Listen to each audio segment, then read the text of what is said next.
Episode की शुरुआत में हम लीसू को देखते हैं जो कि अपने डैड के साथ में था और उनकी ऐसी हालत देखकर वो काफ़ी दुखी होता है। अब लीसू को अपने डैड का ख्याल रखते रखते 1 महीना हो जाता है।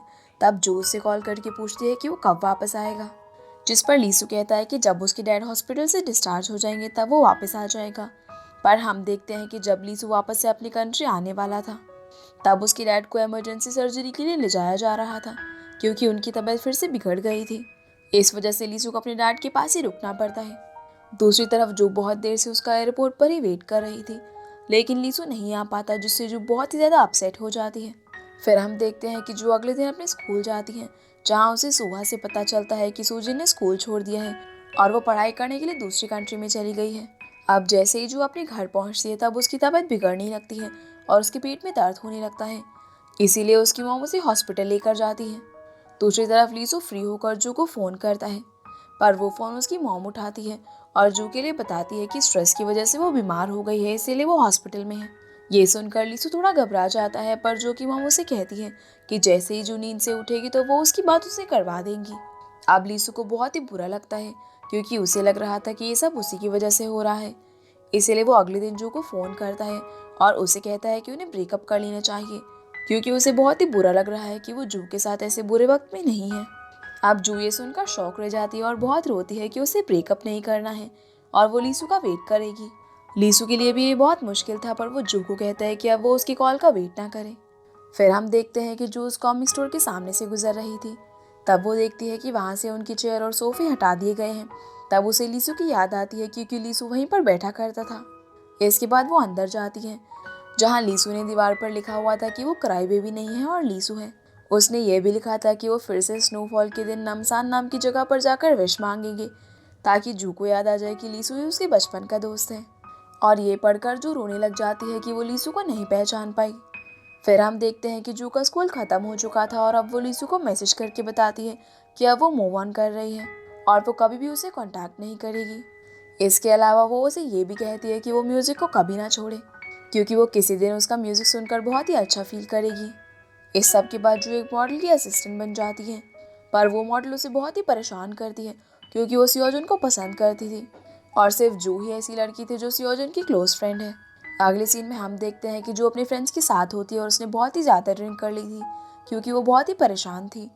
पर तभी वहाँ पर सियोजुन उसे लेने आता है और वो उसे बहुत ही मुश्किल से उसके घर तक छोड़ता है क्योंकि जू रास्ते में नशे में होने के कारण बहुत ही अजीब अजीब हरकतें कर रही थी।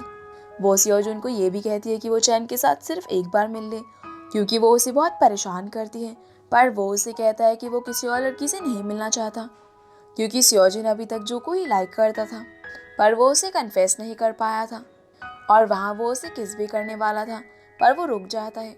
अगली सुबह जू देखती है कि सियोजुन उसके घर पर ही होता है क्योंकि वो वहीं पर रुक गया था, जहाँ हमें पता चलता है कि सियोजुन जल्दी ही एक एल्बम रिलीज़ करने वाला है और एक सेलिब्रिटी बनने वाला है। इसके बाद जू उसे बाहर तक छोड़ने आती है, जहाँ सियोजुन उससे कहता है कि क्या उसे कल रात का कुछ भी याद है। तब जू उसे झूठ बोल देती है कि उसे कुछ भी याद नहीं है, पर सियोजुन उसे कहता है कि उसे ये भी याद नहीं कि कल उन दोनों ने किस करी थी।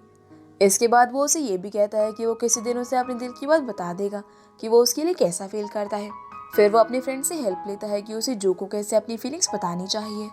अगले दिन हम देखते हैं कि जू अपना काम कर रही थी, तभी वो सियोजुन का मैसेज पढ़ती है जिसमें उसने उसे डिनर के लिए बुलाया था और इस बार वो उसे अपनी फीलिंग्स कन्फेस करने ही वाला था।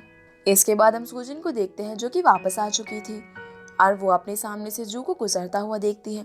तब वो उसके पीछे जाने लगती है, पर वो किसी से टकरा जाती है और इसी बीच जू वहाँ से चली जाती है।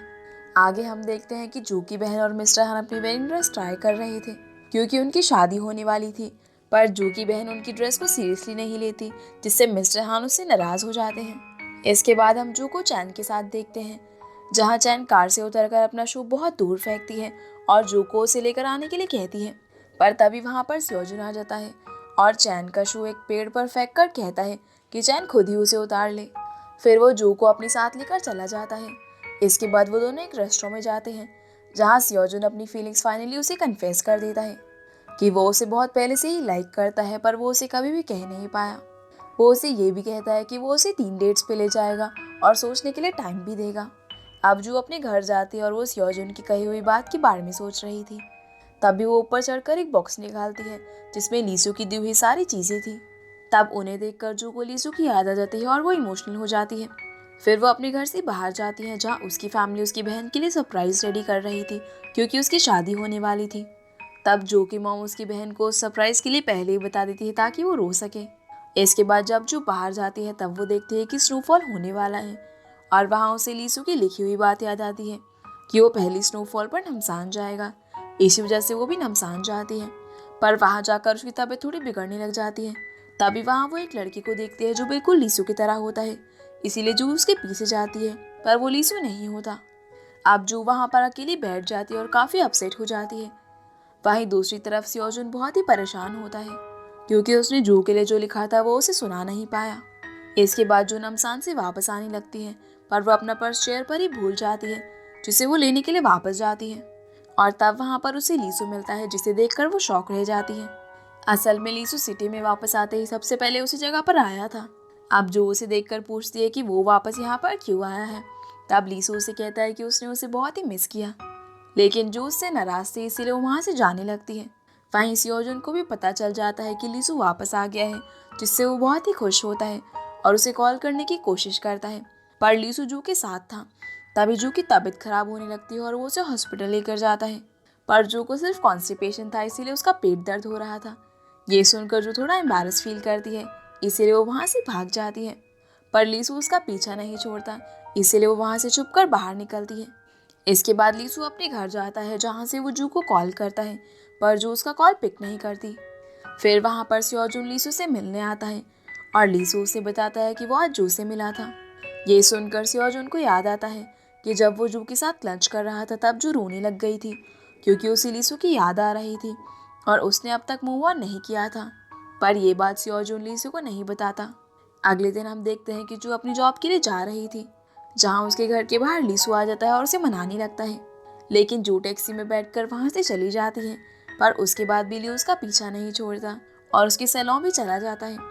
अब जू वहाँ से फ्री होकर बाहर आती है, तब वो देखती है कि बाहर सियोजुन उसका वेट कर रहा है, उसे दूसरी डेट पर ले जाने के लिए। तब उनके जाने के बाद वहाँ पर लीसू आता है, लेकिन जू और सियोजुन तब तक वहाँ से जा चुके थे। सियोजुन जू के साथ आइस स्केटिंग करने आया था, जहाँ पर वो दोनों काफ़ी एंजॉय करते हैं। वहीं दूसरी तरफ लीसू कॉमिक स्टोर पर होता है, जहाँ जू ने दरवाजे पर उसके लिए एक मैसेज लिखा हुआ था कि लीसू उससे इतनी सी बात पर ब्रेकअप कर रहा है। फिर हम देखते हैं कि सियोजुन जू को घर तक छोड़ने आता है, जहाँ वो उसे हक करता है, और तभी लीसू उन्हें देख लेता है, जिसे देखकर सियोजुन जू को और टाइटली हक करता है। तब लीसू ये सब देखकर वहाँ से चला जाता है। अगले दिन जू सियोजुन के बारे में बहुत सोचती है और इसीलिए वो उससे मिलने के लिए उसकी एजेंसी में जाती है, जहाँ वो उसे बोलती है कि वो उसे कुछ कहना चाहती है। पर सियोजुन उसे झूठ बोलता है कि लीसू अपने डैड के पास आज वापस जा रहा है और कहता है कि उसे लीसू से मिलना चाहिए। ये सब सियोजुन के लिए बहुत ही मुश्किल था, क्योंकि वो जू से मूव ऑन कर रहा था और इसी वजह से वो अकेले में जाकर बहुत रोता है और जू के साथ बिताए हुए सारे मोमेंट्स को याद करता है। दूसरी तरफ जू लीसू से मिलने उसके घर तक जाती है, पर लीसू उसे बताता है कि वो कहीं नहीं जा रहा है और वो उसे सॉरी भी बोलता है। जिसके बाद लीसू उसे उसके घर छोड़ने जाता है, जहाँ रास्ते में वो उसे बताता है कि वो उसे बचपन से ही लाइक करता था और हर बार कॉमिक स्टोर में बैठकर उसका वेट किया करता था। अगले दिन जो सियोजुन से सॉरी बोलने के लिए उससे मिलने जाती है, जहाँ सियोजुन उसे बताता है कि वो अब मूव ऑन कर सकता है और वैसे भी अब वो अपने डेब्यू के लिए बिजी रहेगा, जिससे कि वो जू को बहुत ही जल्दी भूल जाएगा। अब लीसू जू के घर पर होता है, जहाँ वो सब मिलकर जू की बहन की वेडिंग के लिए प्रैक्टिस कर रहे थे और वहाँ वो सब मिलकर साथ में लंच भी करते हैं। इसके बाद हम देखते हैं कि चैन जू को फिर से परेशान कर रही थी, लेकिन इस बार जो हिम्मत करके उसे जवाब देती है, लेकिन चैन का एक असिस्टेंट उसे धक्का दे देता है, जिससे जू नीचे गिर जाती है।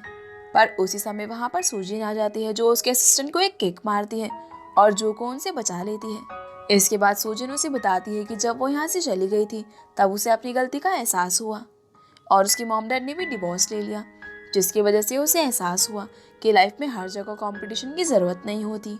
तब वो उसे सॉरी कहती है और जू उसे माफ़ कर देती है, जिससे वो दोनों फिर से फ्रेंड्स बन जाते हैं। आगे हम देखते हैं कि जू की बहन लीसू को सियोजुन की डेब्यू के लिए एक म्यूज़िक कंपोज करने के लिए कहती है, क्योंकि असल में लीसू ही लियो था जो उनके ग्रुप का म्यूज़िक कंपोज किया करता था। फिर लीसू अपने घर जाकर यॉन के गाए हुए गाने के लिए म्यूज़िक बनाता है, ताकि सियोजुन उस पर डेब्यू कर सके। इसके बाद जू और लीसू साथ में लंच करते हैं, जहाँ जू लीसू के ऊपर अपनी मेकअप प्रैक्टिस करती है। आगे हम देखते हैं कि जू और सुहा साथ में होते हैं, जहाँ उन्हें पता चलता है कि लीसू और उसका बॉयफ्रेंड बाहर घूम रहे हैं, इसीलिए वो भी उन दोनों के पीछे जाती है। तब वो देखती है कि लीसू ने बहुत ही ड्रिंक कर ली थी और वो बिल्कुल भी होश में नहीं था, जिसकी वजह से वो उसे उसके घर छोड़ने जाती है। अब क्योंकि काफ़ी देर हो चुकी थी, इसीलिए जू लीसू के घर पे ही सो जाती है। पर उसे याद आता है कि उसने इस बारे में अपने घर पर नहीं बताया है, इसीलिए वो वहाँ से जाने लगती है। तभी उसे सुहा का मैसेज आता है कि उसने जू की मॉम को बोल दिया है कि वो उसके साथ है, जिसके बाद वो वहीं पर रुक जाती है। अगली सुबह लीसू जू के लिए अपने हाथों से ब्रेकफास्ट बनाता है और वहाँ वो उसे उसका रबर बैंड भी देता है जो उसके पास बहुत पहले से था। इसके बाद लीसू सियोजुन का डेब्यू सॉन्ग सुनने जाता है, जिसके लिए उसने म्यूजिक बनाया था, और उसे सुनकर लीसू थोड़ा इमोशनल भी हो जाता है। इसके बाद वो सियोजुन को ये भी बताता है कि वो फिर से म्यूजिक की पढ़ाई करेगा ताकि वो अच्छे से म्यूजिक बना सके। अब आखिरकार वो दिन आ ही गया था जब जू की बहन की शादी थी, जहाँ पर लीसू और जू भी साथ में होते हैं। पर सियोजुन की मॉम से उन्हें पता चलता है कि वो वहाँ पर नहीं आएगा क्योंकि वो अपने डेब्यू में बहुत ही बिजी है। फिर वहाँ पर सूजन भी आ जाती है और वो सब फिर से एक साथ हो जाते हैं। दूसरी तरफ हम देखते हैं कि जू की बहन जब अपनी वेडिंग रिंग ट्राई कर रही थी, तब वो उसकी उंगली में फंस जाती है और वो सब मिलकर उसे निकालने की कोशिश करते हैं, जिससे वो रिंग एक टेबल के नीचे गिर जाती है और उसे निकालने की कोशिश में जू की बहन का सर उस टेबल के अंदर फंस जाता है। इसीलिए उसे उस टेबल के टुकड़े के साथ ही स्टेज पर जाना पड़ता है। फिर उन दोनों की शादी हो जाती है और वो सभी बहुत ही इंजॉय करते हैं। आखिरी सीन में हम देखते हैं कि सियोजुन की पहली परफॉर्मेंस के लिए जू उसका मेकअप करती है, जिसके बाद जू और लीसू उसकी परफॉर्मेंस देखने के लिए जाते हैं, जहाँ पर सियोजुन और लीसू यॉन को भी याद करते हैं और काफ़ी खुश होते हैं। फिर हम देखते हैं कि जू और लीसू उस कॉमिक स्टोर पर एक बुक पढ़ रहे थे, जहाँ जू एक बुक लेने के लिए उठती है। तब लीसू उसके पास आकर उसे किस करता है, जहाँ हम देखते हैं कि उसके हाथ में हैप्पी एंडिंग नाम की एक बुक थी और इसी के साथ इस ड्रामा की भी हैप्पी एंडिंग हो जाती है। तो गाइज ये थी आज की वीडियो एंड आई होप आप लोगों को ये वीडियो पसंद आई होगी। तो वीडियो को लाइक कर चैनल को सब्सक्राइब जरूर कीजिएगा।